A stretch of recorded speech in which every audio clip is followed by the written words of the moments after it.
process of introducing Sadhguru Jaggi Vasudev, who's been described in many different ways in my profession by people from my profession. We've called you a maverick, we've called you a monk on a motorcycle, we've called you a glamorous, flamboyant guru.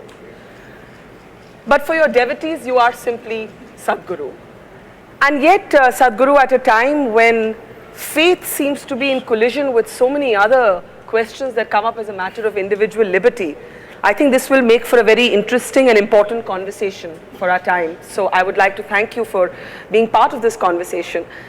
And let me start with the spiritual.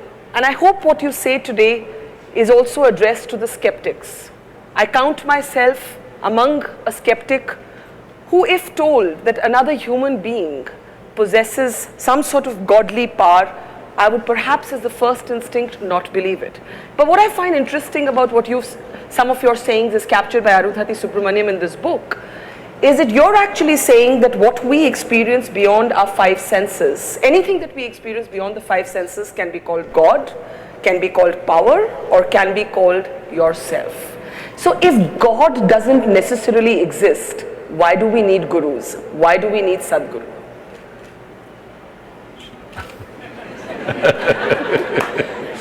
Is there my microphone? Okay, that's good. Do you drive in Delhi? Do I drive? Unlike you, I have a fear of wheels.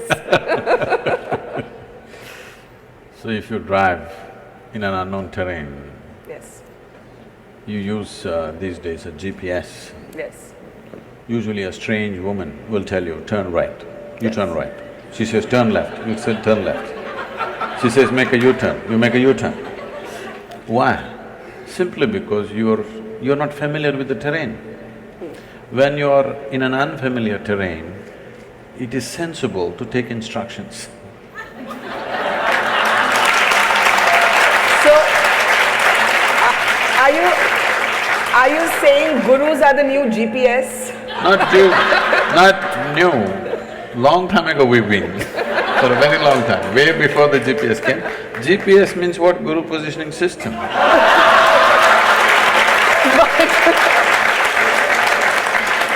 But you know, I have to say that while I don't drive, I've often sat in a car and heard that girl's voice on Google Maps, and often Google Maps does not give you the right advice. You can change it to your man's voice if you wish.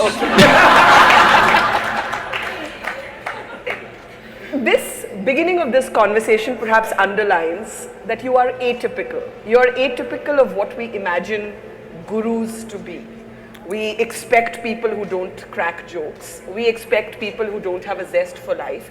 Somehow all of our spirituality has traditionally been centered around giving up, around abstinence of some kind, abstaining from pleasures, from denying creature comforts. Why do you believe that the material can coexist with the spiritual? It's not that I believe, it's only because you have a body, which is your physicality. You have a life within. If you did not have a body, if you're disembodied, I'm not going to talk to you. Yes. Because with disembodied beings, you don't have conversations, okay? I know people… People do talk to ghosts. People are trying to do that these days. Yes. Because they're not in talking terms with the living, they choose the dead.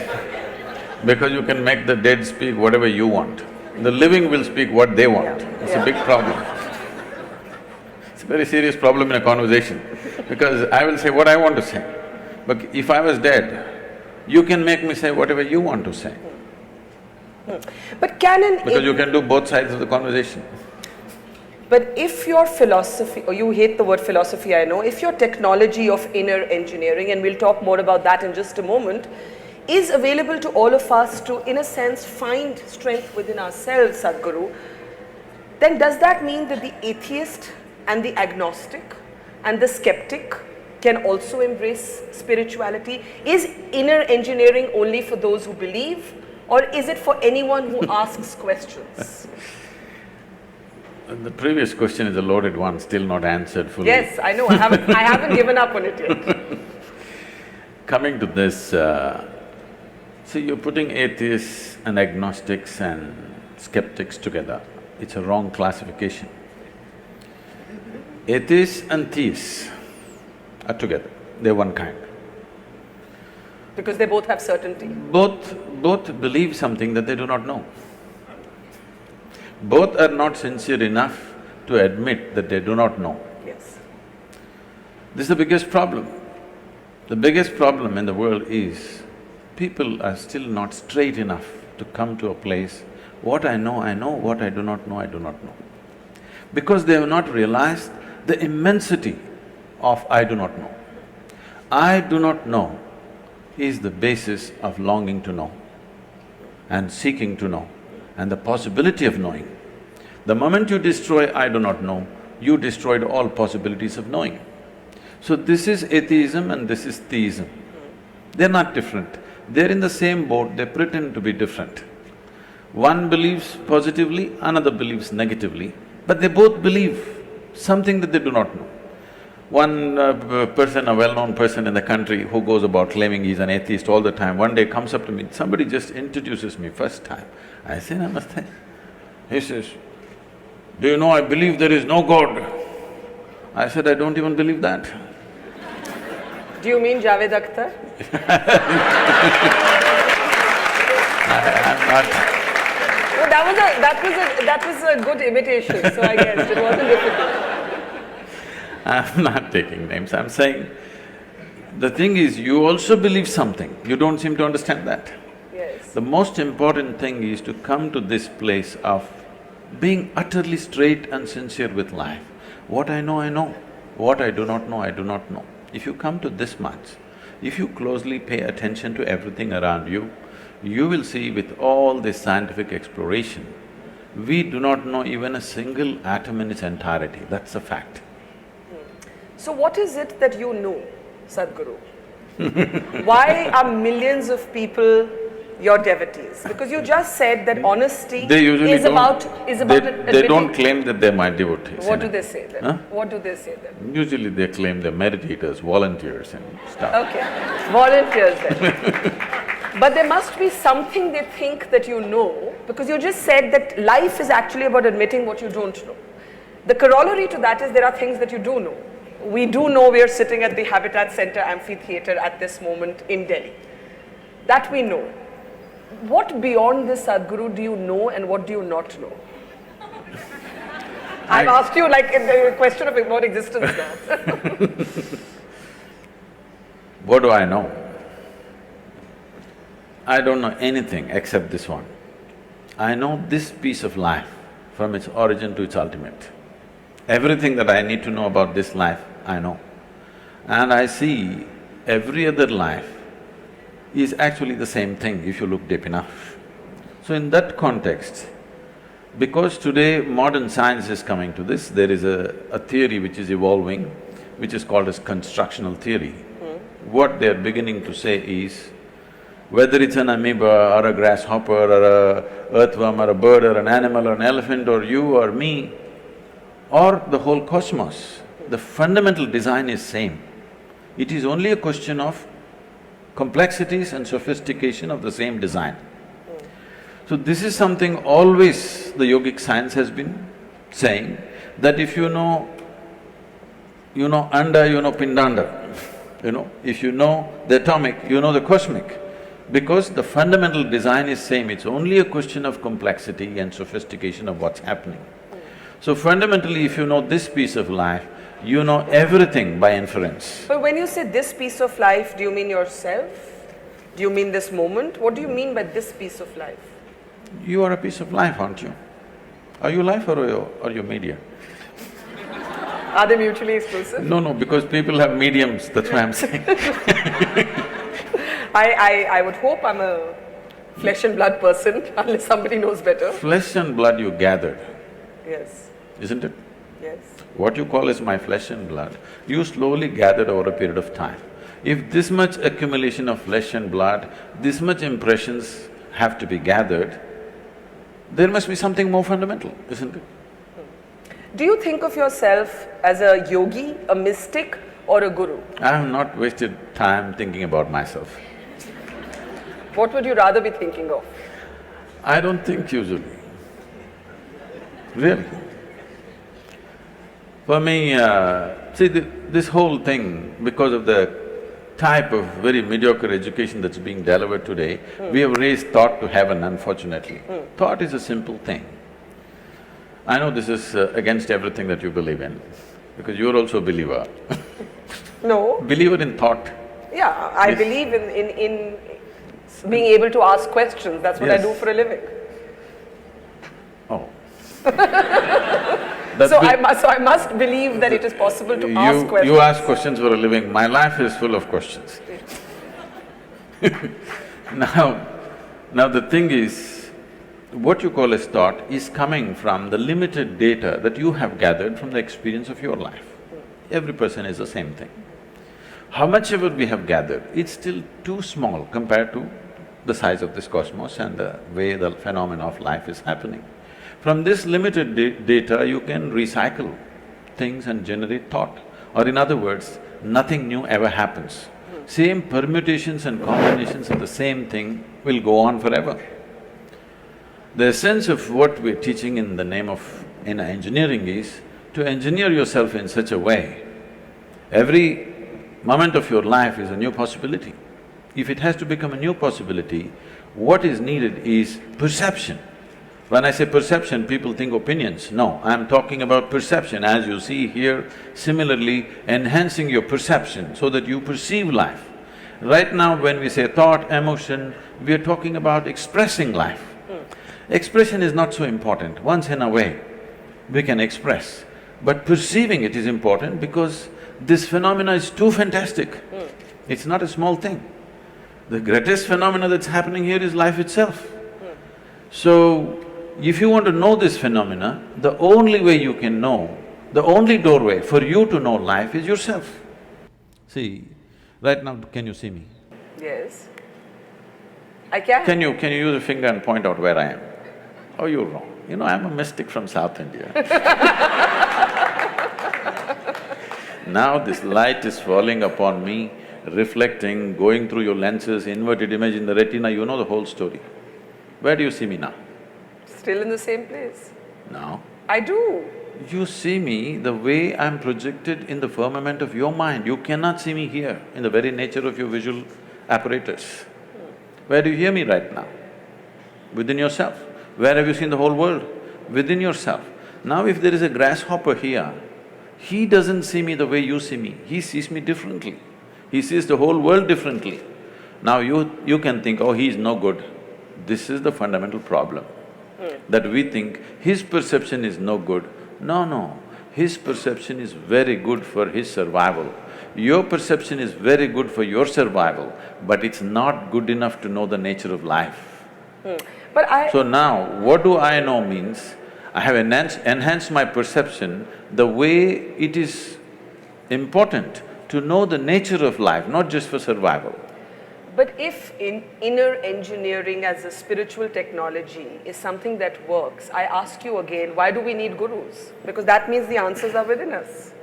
You're speaking so much language. Did you learn A, B, C, D, all those things? I think so. Do you remember when you were 4 years of age, that damn A, how complicated it was? Yes. There's two versions to it. You had to write it 100 times to get the damn A. Today you can close your eyes and write. So it doesn't matter how simple something is, without a certain guidance, could you have picked up ABC, I'm asking? No. Similarly, when something new you have to approach, if you don't have the right kind of guidance, you won't pick it up. Tell us a little bit about yourself. Your story is well chronicled, but what is of interest to people is that you started off as… I haven't read that book, I don't know, I hope she's written nice things about me. She's written a very brilliant… Arundhati Subramaniam has written a very brilliant book. No, she's brilliant, but what's she written about me? One of the things that she has said is that you give great space for dissent. You like a good argument. That you're not one of those dictatorial gurus. I don't know where is a dictatorial guru. I think most people have not met a guru, they've just seen calendar images and made conclusions. I don't think they've met any genuine guru. There are a whole lot of people who should have been temple priests who are good entrepreneurs and they've become gurus today. That's different, okay? Temple priests No, I'm who saying… have become good entrepreneurs. No, I'm saying… It's just another way of saying they're charlatans. That's a strong word. Maybe that's enterprise. I'm not an enterprise. So because I'm not an enterprise, I want everybody to ask whatever the damn question they have. It doesn't matter how ridiculous or how intelligent, how nonsensical it doesn't matter. If the question means something to you, it means something to me.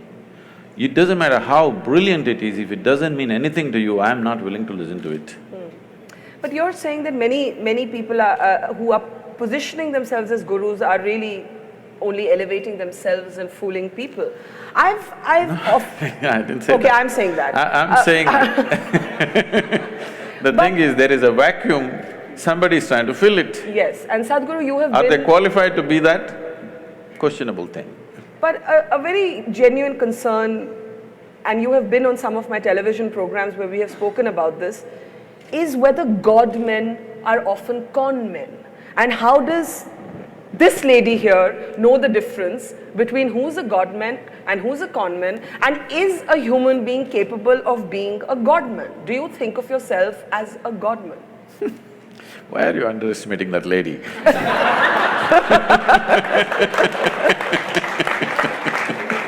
Okay, let it be my question. How do I spot the difference between a God man and a con man if I don't even believe that humans can be godly? I think humans can be brave and wonderful and inspiring, but I don't think that they have magical powers. See, did you ever see God having magical powers? No, I've never seen God. No, then why are you saying he must have magical powers? So first of all, this God-man is essentially a media coined word. Nobody claims that he's a God-man, okay? Some are goddamn men, that's different. I don't think anybody has personally claimed I'm a God-man. I have not met anybody like that. Now, that's another kind of profession, putting labels on everybody, you know. Leaving that alone, what is it? This is a culture, you must understand, this is unfortunately all mixed up today. This is a godless culture, you must understand this. There has never been an idea of a god in this culture.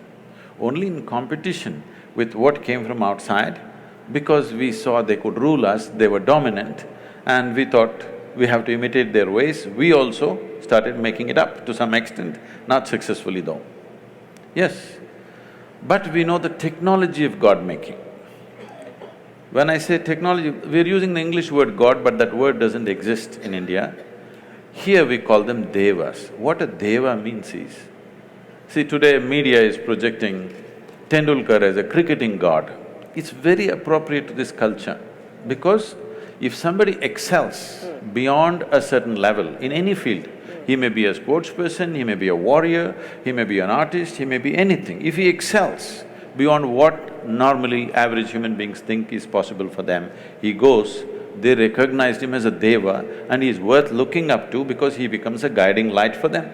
That'll anyway happen, whether you like it, you believe it, you don't believe it, in every field, somebody rises, he becomes the light for the rest of the people. Yes. So similarly in the inner spaces, when I say the inner spaces, the quality of your life is not determined by what kind of house you live in, what clothes you wear, what car you parked outside, what things jing-bang happening around you, no. This moment, how joyful, peaceful, blissed out you are within yourself. Now if I sit here, we are sitting here in the same space, breathing the same air, probably we ate the same kind of food. I don't know what you eat. But if I sit here now with my eyes closed, the way I am within myself, I will not exchange this for anything in the universe. Now, when people see, no matter… the number of things I'm managing is insane. Everybody thinks, Sadhguru, is it possible? You must go crazy someday. All volunteers, over 3 million volunteers, enterprises, businesses, okay, projects, mega projects on the street, all kinds of activity going on around the globe. If anybody has to go nuts, it's me, okay? Because all run by volunteers. Run by volunteers means nobody is trained for the job and you can't fire them for inefficiency because they're volunteers, all right? And anytime, they come in anytime and do great things, anytime they'll walk away, all right? And nothing should collapse. Till now, I must tell you this, as we are sitting here, this day, probably little over 300 and odd programs, engineering programs are happening in the world. Never in the last 33 years, one program has been abandoned or has failed.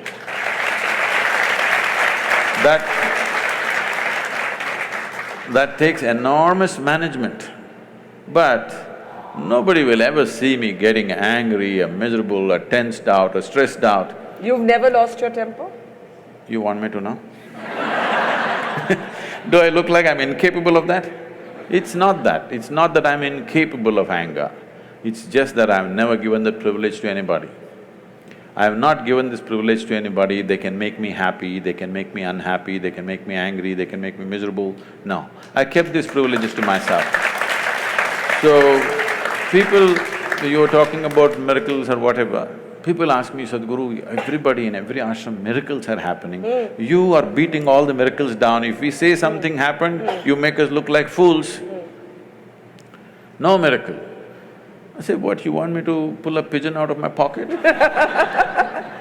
If I pull a pigeon… there are No, if gurus who claim to do that, who have been challenged by rationalists. I'll come to rationalists. this. If I pull a pigeon out of my pocket, I have a shitty pocket. And you have a bird. What are you going to do with this? You come to me, I will show you the miracle. I have thousands of people who are working 7 days a week, 16 to 18 hours every day.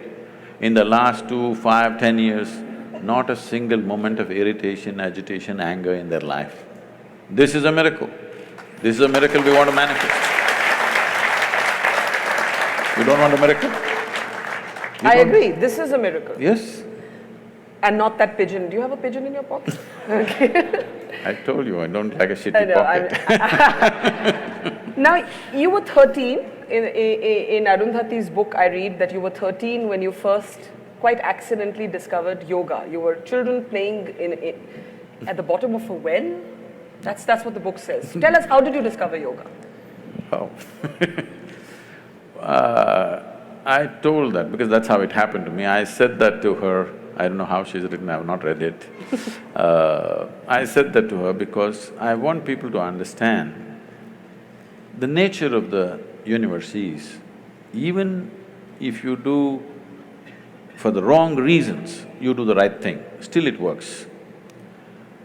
If you do the wrong thing, even for the right reasons, it still doesn't work. People need to understand this because the whole world has invested on goodness. The goddamn goodness is killing the world. There are too many good people and these good people are the biggest problem. It's always a good Indian who wants to fight a good Pakistani, good Hindu wants to fight a good Muslim, good American wants to fight with just about anybody, you know.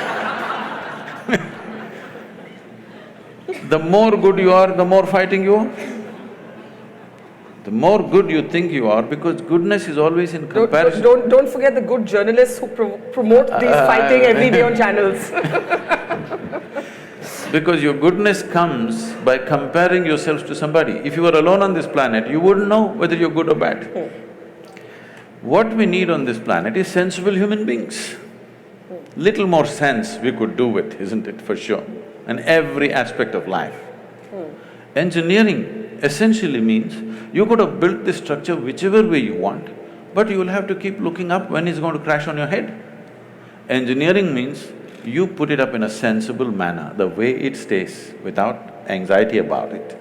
Similarly, inner engineering means you engineer yourself in such a way, you can go through the process of life without being anxious about your suffering. What will happen to me?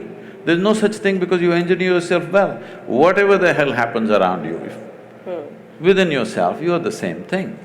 So every time I launch one mega project, you'll say, Sadhguru, if it doesn't work, if it doesn't work, what? If it doesn't work, what? If everything that I'm doing, if nothing works, I will still die blissfully. This is guaranteed. I want to make sure it's guaranteed for every human being so that they can live their life without the fear of suffering. Right now, instead of seeing how suffering should go, people are busy romanticizing suffering. The moment you romanticize suffering, it's very clear, you are not interested in human well-being. You like drama. You've often spoke about how economic leaders are going to be the future of the world. You've been interacting with CEOs. It's rare to find a spiritual guru who's also quite openly capitalistic. Are you a capitalist? What is that? Who believes that wealth creation is for the greater good of people and societies? See, a whole lot of people are attached to poverty right now. Because without poor people, without hungry people, they cannot survive. I'm not one of those. I want to see that 600 million people in this country are postponing their dinner tonight. But we are postponing major decisions in the parliament every day. All right? I'm not a part of that. I want things to happen because I know what it means to postpone a dinner. I don't want that to happen to people. Children are postponing their dinner tonight. Probably 100 million children in this country have postponed their dinner to tomorrow, and that's not a joke.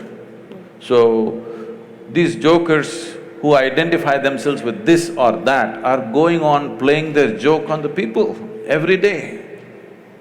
So, capitalism is an ancient word, it no more exists. We are talking about a market economy. When only a few families had access to capital, it was capitalism. It is no more capitalism. And if you have a good idea and you know how to execute it, there is capital for everyone, all right? So, we have tried communism, it's a wonderful idea, but that must happen willingly. If you enforce it, it's the ugliest thing.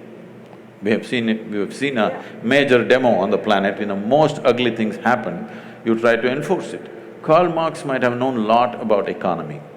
When I was 15, I was all gung-ho about Engels and Karl Marx and stuff. But he did not understand human nature. I realized that when I was 13, 14, I was all fired up, reading up all the communist literature from Russia. But by the time I was 16, I realized these people don't understand what is human aspiration. Without understanding what's human aspiration, you try to build a society, you try to build a nation, it's a disaster, okay, cruel disaster. But maybe it will work when really a country or a society is in total dumps. You have to force it out. When you have to force it out, it works. But after that it won't work. In a way, if you come to the ashram, nearly 4,000 people are living in the ashram, well, you can say it's communist, but by willingness, it's not by, okay, I did so much, so I get so much, no. Everybody gets what they need. So this is not enforced, this is by choice. If by choice you're willing to share, how fantastic it is. But I have nothing, you have something, I want you to share, how ugly it is. What is it with Sadhguru and motorcycles? These days I'm on 4 wheels. But you haven't given up your love for bikes, or have you? It's just that when I started, trekking in the jungles when I was 10, 11, I would be gone. If I had 10 rupees in my pocket, I would organize my food and I'm gone with this little note in the house. I can imagine my parents, I always wished I shouldn't have a boy, ever. Girls can run away too on bikes. They run later. They don't run at 10, 11, okay? And they're on a pillion, they're usually pillion. And if they find a good rider, no problem. I'm saying, the thing was, it's not about the motorcycle or this or that, it is just that I was a cloud of million questions all the time. And wherever I looked, nobody had a sensible answer. Everybody has standard answers that they've heard from somewhere. Nobody has a genuine experiential answer. So, there's a restlessness to explore just about anything. When I was 10, 11 years of age, I would be gone into the forest for 3, 4 days. Once food ran out and I couldn't survive there, I would come back. So, initially lot of excitement, but later on they kind of settled down, they knew I'll get back. So when I became 14, 15, I cycled across South India. Not because I'm a cycling enthusiast, not like today, wearing a helmet and suited, booted for cycling, no. Simply I cycled because cycling is little faster than walking. The moment I became 17, I still didn't have a license, but I found a motor to my cycle, which became a motorcycle. So that because it went little faster. It supported my restlessness to know something, I didn't even know what the hell it is. I didn't know what I was looking for, but I had questions about anything I looked at. Everything in the universe looked like a question mark to me. But the question about the motorcycle is really to ask whether the motorcycle, the Land Rover or Land Cruiser, which one is it now? Land Rover, Land Cruiser, I'm not sure. But whatever, the four wheels, the helicopter. I think you once said somewhere that that whether if it moves on land, water or air, I like it. This is not… One thing is I like anything that works, and machines work. Yeah. Yeah. The more efficiently work, the better they are. And why it's important is, after all, what is the quality of an individual human being? How smoothly and how efficiently your body, mind and everything functions is the quality of a human being, isn't it? So machines always excited me, whether it's a bicycle or motorcycle or because of, lack of the necessary, probably the fitness that I was at that time. I crisscrossed India on the motorcycle. Today it would be hard, so you get into something little more comfortable. But while that makes you a very interesting character to observe, did you ever worry that you'd be labeled or dubbed a rich person's guru? This is the Sadhguru who flies his own planes, who likes his BMW, who likes his game of golf, who likes having a little frisbee match on the Let's come to that. See, the thing is, I wouldn't mind. I even sometimes I ride a bullock cart. Nobody reports that. I love to handle the bulls and I still drive them sometimes. But now I want to have a conversation with you. This afternoon till 2 o'clock, I was in Jodhpur. Yes. I could have come by bullock cart or a camel cart. You had to wait for 5 days. I came on time, you must appreciate that. So it's about efficiency is what you're saying? Yes. So I personally learned to fly a helicopter, where I don't have the time for these things, but I somehow fit in this and learned because 70% of our work is in rural India.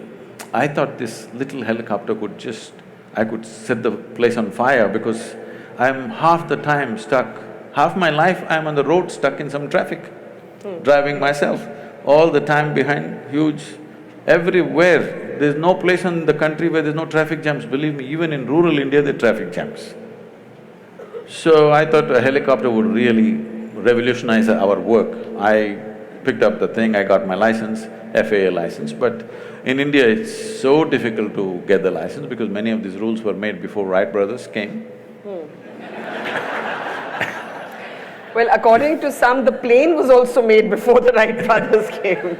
And they say it was made in the Vedic ages. They're not very wrong. Conceptually it was made. Whether physically they're built or not, we don't have proof for that. Conceptually, Conceptually, it's about imagination, to think that you can move from place A to place B. No.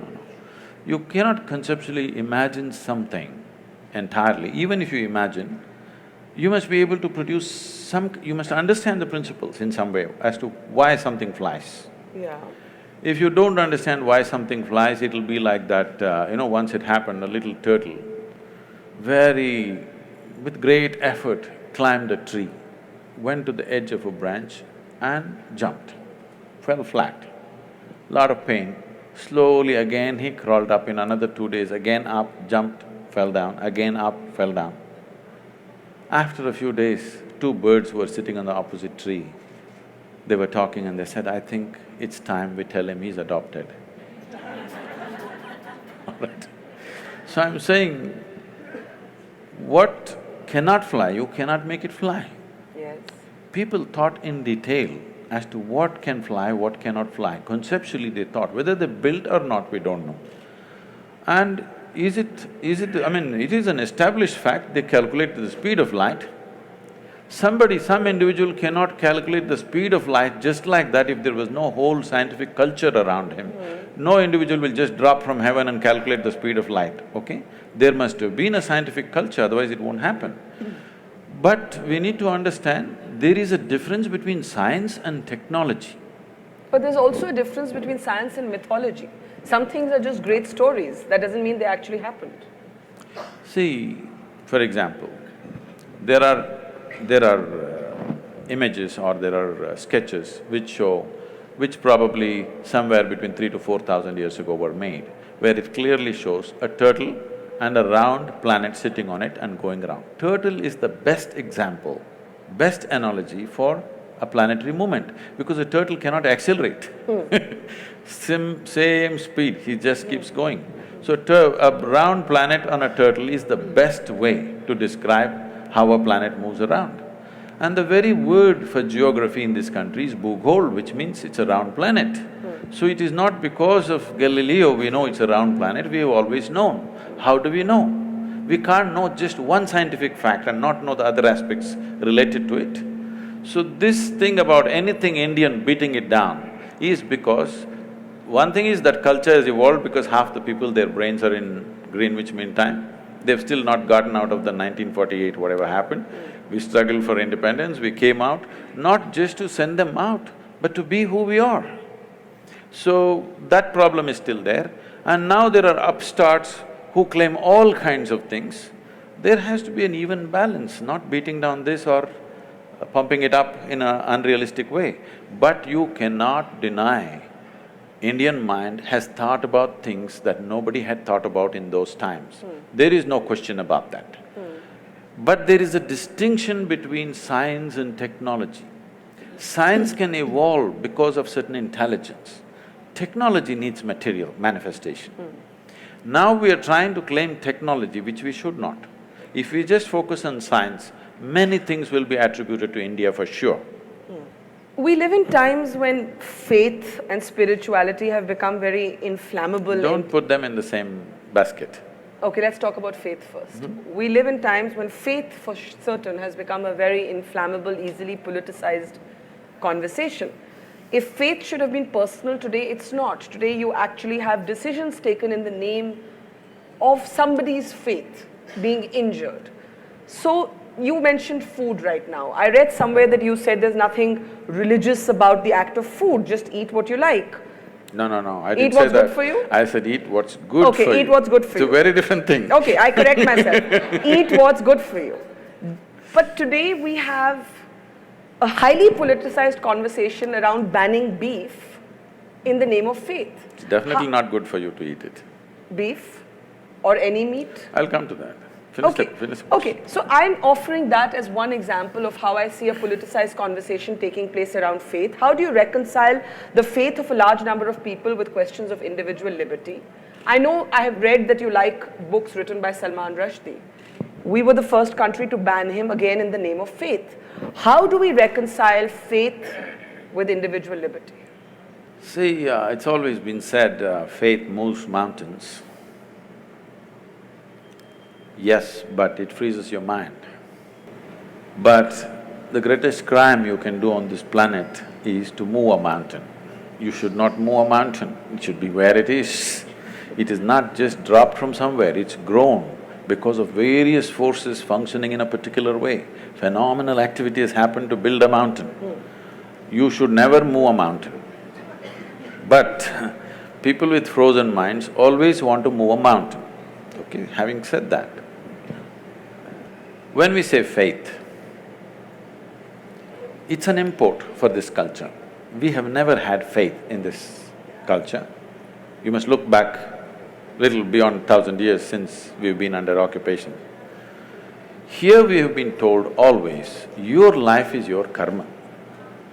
Karma means action. Whose action? Your action. So what we are saying is, your life is entirely your making. There is no someone sitting up there and managing this for you. This is entirely yours. But For every action that you perform, whether physical, mental, emotional, energy-wise, whatever kind of action you perform, there is bound to be a consequence. If you're ready for the consequence, do whatever. If you're going to cry about the consequence, control the action right now. Based on this, now you came to food.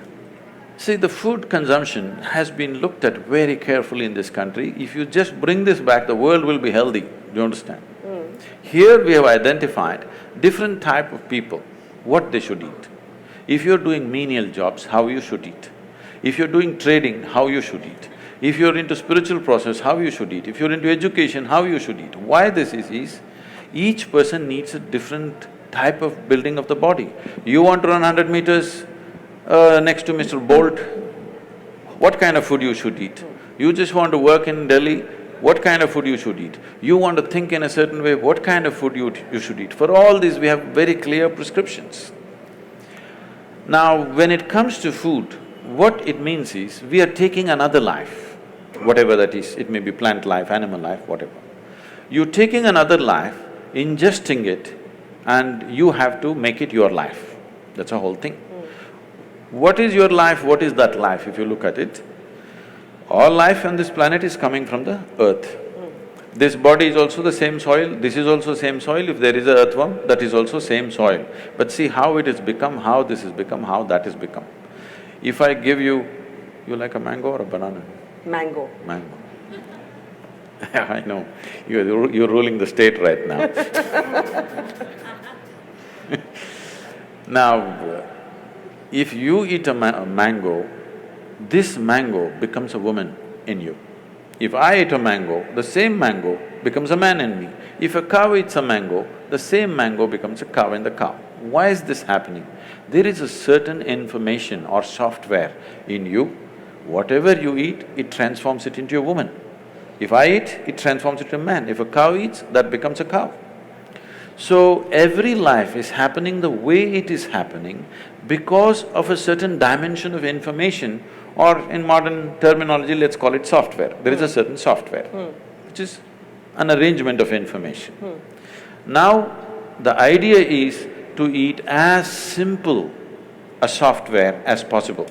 If you eat that kind of life, which is a very simple software, your ability to override that software and make it entirely a part of you is very good. As that software gets complex, more and more complex, your ability to integrate it goes down. So especially if it's a creature which has some sense of thought and emotion, if it has emotion, then you should not eat it. This is the understanding. An animal which has any emotion displays certain emotions, especially if it displays emotion which is near to human emotion, you should not eat it because it will not integrate itself, that animal nature will start manifesting itself. Or in other words, in India, today maybe in cities people do not know, you see in the villages, people have very intimate relationship with the cow. They have drunk the milk of that cow, their children are drinking the milk of that cow. There is a very deep relationship. If you do not know this, cow is one creature. If something happens to you and you are in some kind of grief or misery, you don't have to be near the cow. Wherever the cow is in your house, it'll start shedding tears for you. You know, I've seen this with my eyes, I couldn't believe. When somebody is dead in the house, what does the cow know? It is somewhere, simply tears flowing. So when it has such deep emotions, if you kill it, it's like killing a human being, it's murder or it's cannibalism. So because of that, this is not a faith thing, this is not a religious thing. We thought this is a fundamental sense. Why, when we are hungry, why can't I cut you up and eat you? What's wrong? What's wrong? But what you're saying should be about many more animals than just the cow. Yes, of course. And when it becomes about only the cow, then there is certainly a perception that it is a political decision or a religious decision. No, I'm not talking about whatever the laws. This is not about people getting up and saying it's cruel to be a meat eater. That would be a different argument. I'm not even talking about cruelty. Even cutting a plant is cruel, in my experience. But you have to do it. But if you're conscious of it, you will do it to the minimum possible extent, not do it wantonly. That's the whole thing. Now about this political ban about cow slaughter or whatever, this has many things. One thing is there is a sensitivity. Once you drink milk from the cow, she's like your mother. Killing your mother and eating her up is something people cannot digest in this country. Still 80% of the people belong to that category and they're hugely… there's a huge emotion, such an emotion which because they've always been made to be docile in a certain way, they have not violently reacted to it. But in some places, it has happened in villages and other places. There is already a beef ban in many villages just by a norm, not by any law, that you don't bring these kind of things into the village. I am not saying you must ban it or not ban it, I am saying the sensitivities of your population, without considering, you can't go do this blatantly. Because it is growing, it's becoming a growing business, India is becoming a major exporter of beef. Yes. That's not right. Even if somebody ate something, it is up to them, it's their personal taste, whatever. But now you're promoting it and you're making it grow, there is serious concern, but our people don't express it. Our people don't go out on the street and not going to kill anybody because they killed a cow. So, ban is not what is needed, more education was needed rather than banning. But you haven't spoken to what happens when faith repeatedly seems to come into conflict with individual liberty. The banning of books. There were people killed in Paris because they were seen to have mocked, the Prophet Muhammad and so on. So where does this end? Where do we stop violence and politics in the name of religion? If you want that to stop, you must understand this. You're saying today, it's not today. In the last 2000 years, this is the history of the world. Continuously it's happening all over the world. Suicide bombers are a new phenomenon? Well, you've forgotten about the crusades and the other things which have not been reported in history. Hundreds of millions of people have been killed in the name of God, all right? It's new to us here, but even here, thousands, hundreds and thousands have been slaughtered in northern part of India just because of the faith that they belong to when the invasions happened. Nobody writes about it because we never took the pen and wrote, somebody wrote history for us the way they like it. Because all history is sponsored by kings, they wrote the history the way they want and they said they're great emperors. But what they did was absolutely terrible. So you need to understand, faith is a new thing to us. When I say new, in this country which has 15,000 years of history behind us, 1,000 years is new for us. We've still not come to terms with it, we're still struggling with it. But struggling within ourselves, not creating a struggle on the street, because that's not our nature, because here always we've been drilled into us, whatever you do, there'll be a consequence for you. Even if you come back another life, it won't leave you, it'll come back to you.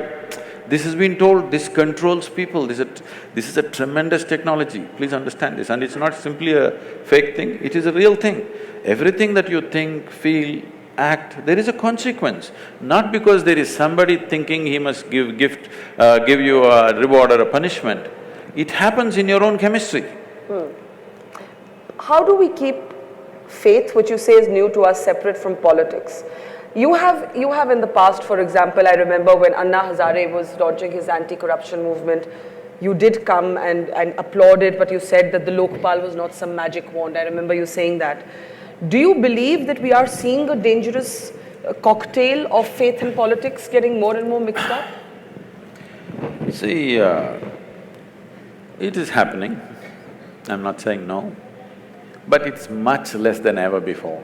Really? Yes. It seems to be much more than ever before. No, that's because of you. That's because if 10 people get beheaded in some remote part of Iraq, you make sure the blood spills into my sitting room because of that. Otherwise, you're sitting here now, today, let's say 1,000 years ago we were sitting here, 1,000 people got killed in Iraq. We will sit here peacefully thinking world is going really great, springtime, everything is nice. So, this is because the dissemination of information, if 10 people get killed somewhere, it's a huge thing because it comes into our sitting rooms, bedrooms, dining room, everywhere there's a television. So it pours into our homes, so it is happening. So this is good because even a small thing looks magnified now in people's experience. But this has been happening always, it's happening at its lowest level now. Here and there it spurts up, which need to be controlled for sure. But what I see is, for the first time, for the very first time in the history of humanity, even if the numbers are not qualified because the population has increased, even in terms of percentages of people, how many people can think for themselves today is huge compared to what it was 100 years ago, 500 years ago, or 1,000 years ago, or 10,000 years ago. All these centuries, there would be one man in the village who thinks for you, who reads for you, who writes for you. You just have to do what you have to do, simple things. Today, everybody is able to think for himself or herself. Now, human intellect is blossoming. I do not say it is blossoming in the right direction, with the right sense, no. Insanely it is blossoming. It doesn't matter, insanity will happen for some time. People will come to their senses. When something is new, they'll go crazy. After some time, they'll come to senses. Once human intellect blossoms sufficiently on the planet, then this looking upward for well-being will not make sense, believe me. Right now, from looking upward, slowly the world is tilting. In pursuit of human well-being, people were looking heavenward. Still many are, that's different. But a whole lot of people have started looking outward. So if you look heavenward, hallucinations will happen, wars will happen. Because my heaven and your heaven different, you know. Yeah. None of the heavens have anything for women, you better know that. I'm definitely going to hell. Anyway, so you believe in heaven and hell? I was being facetious. I was being facetious. Let me finish this. I was being facetious. I don't know if there is That's somebody fine. up there. That is fine. Is it a force? No, I'm is saying it an energy? Is that this thing inside about looking heavenward is slowly going away, and in pursuit of well-being, people are looking outward. This is ripping the planet apart. Human pursuit of well-being is just destroying the planet. Now, the fundamentals of what we are transmitting, the fundamentals of this culture, which is essentially rooted in the yogic culture, what you call as Indian culture or Hindu culture, is essentially a pure yogic science. In the form of culture, it finds many colors and distortions, which is what you are seeing as a Hindu culture or Indian culture, whatever you want to call it. But they're not interchangeable terms. Why? Because we're a multi-religious country with many different cultures. I want you to understand, the word Hindu does not signify a religion. You ask them, do they worship one god if they're Hindus? In the same family, they're worshipping 25 gods. They don't know which is the god, so they're making sure worship everything just in case something will hit, okay?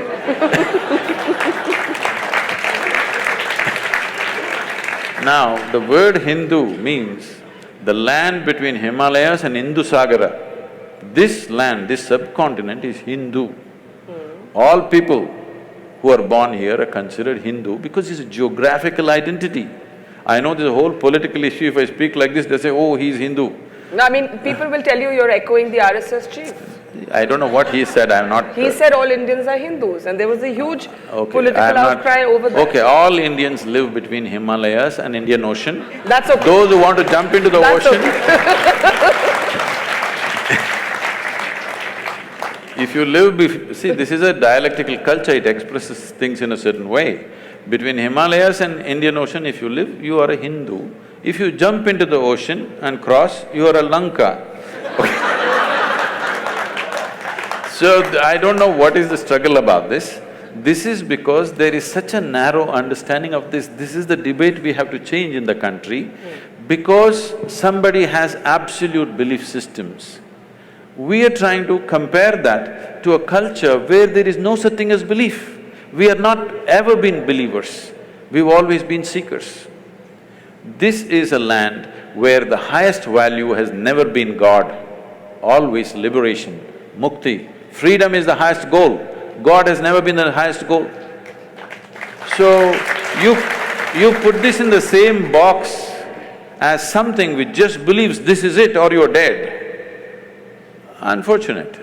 That's not the way to look at it. This is what we have to bring back. If we really value human freedom, you must bring back this seeking for liberation. I want to be free. not just from others, but from myself and my God and my heaven and everything. Because God has never been the goal in this culture, God is just another tool. When I use the word tool for a God, people get very hurt. They say, Sadhguru, don't say that, it hurts us. So that's okay, you come to the ashram, I'll give you some plumbing job, all right? That'll hurt more. No. No spanner, no winch, nothing. Use your fingers, nails, teeth, whatever. 3 days later, nails will be gone, half the teeth will be gone. Then I will give you a spanner. Will you worship the spanner or no? We are who we are. As human beings, we are who we are only because of our ability to use a tool. Otherwise, you are not even good as a dog. You can't even fight a dog, isn't it? So you're against organized religion? Quite clearly, if God is just a tool and faith is not the same as spirituality. I'm not saying I'm against this or that. All I'm saying is, I want human beings to come to this much. If you know something, you know it. If you don't know something, you don't know it. Everything that you do not know, you believe. This is a dangerous thing. Now, the fight on the planet is not between good and evil, this and that, no. One man's belief versus another man's belief. I'm saying, why the hell do you believe anything? Because you're essentially not straight enough to admit, I really don't know. I don't know people can't fight. I don't know, you don't know, can we fight? I know is a fight. I do not know is never a fight. I do not know is a way of seeking. If we do not establish this seeking in every human being, that every human being is longing to know, whether outside or inside, whatever, you are… because this is the nature of human intelligence, it can't sit quiet. It can only sit quiet if you freeze it with belief system. If you seal it with belief system, it can sit quiet. Otherwise, the very nature of this intelligence is it wants to know. Okay, we're almost at the end, so I think I'm going to take a few questions, just 2-3 minutes of questions. Seeing lots of hands go up. The lady behind you, yes, please. Sadhguru, in one of your videos, you say that the problem with the world is that most people lack the intensity. Oh? Most people lack the necessary intensity. And then you say the way is dhyana. So intensity is more associated to fierceness in personality and dhyana is more associated to calmness. So they are somehow counterintuitive. Can you elaborate a little? People think peace means rest in peace. Because their idea of peace is death. Peace can be very intense. Peace can be tremendously intense because peace means the reverberations of life have become subtle and intense. Action means reverberations of life are not so subtle, it is at a certain level. So peace happens not because… peace may happen if somebody is dead, but to be alive and peaceful means you need to be highly intense state of energy, otherwise you can't be peaceful. The reason why most people who don't have any problems as such, after all, they're trying to earn a living, reproduce and bring up their children and die one day, just for that they're freaking, simply because of a lack of intensity. Because life is happening at a low ebb, naturally everything is a problem. If it rises a little bit, suddenly you have a little clearer view of everything. For this, you need a higher intensity of energy within you. And the yogic system is essentially focused towards that. Dhyana does not mean… no. Okay, let's take the next question, right here in the front row, yeah. What I get from Isha's philosophy, if I may say there is that you need to see internally, in your interiority. You need to fix it internally before fixing your external situations. But is it also not right? Is it also not very important to do the right thing externally? Just to make myself more clear, if I be more precise. I'm clear, I get the question. Why do I look so dumb? Let's say, if… I got it. Yeah, if somebody is born… I got the question. Isha's philosophy is not about looking internally or externally. It is just that if you're looking for mangoes, you look up the tree, you don't dig the earth, all right? But if you're looking how to plant a mango tree, then you dig the earth. You're looking for mangoes, if you dig the earth, will you find it, I'm asking? So if you're inner things, you must look inward, outer things, you must look outward. There is no such philosophy, look out or look in. Wherever the damn thing is, look there. It's like, Shankaran Pillai went for a job interview and they asked him, which is further, Mumbai or moon? He thought profoundly and then said, Mumbai. They said, how do you say this? He said, I can see the moon, I can't see Mumbai. Okay, last question, yeah. Namaskaram, Sadhguru. I just want to ask… Hold the mic closer to Yeah, you. I just want to ask you that everybody's perception of good and bad is different. And what do you think if we start manifesting our own good and bad, what will be the state of the society? Maybe you won't have power tonight.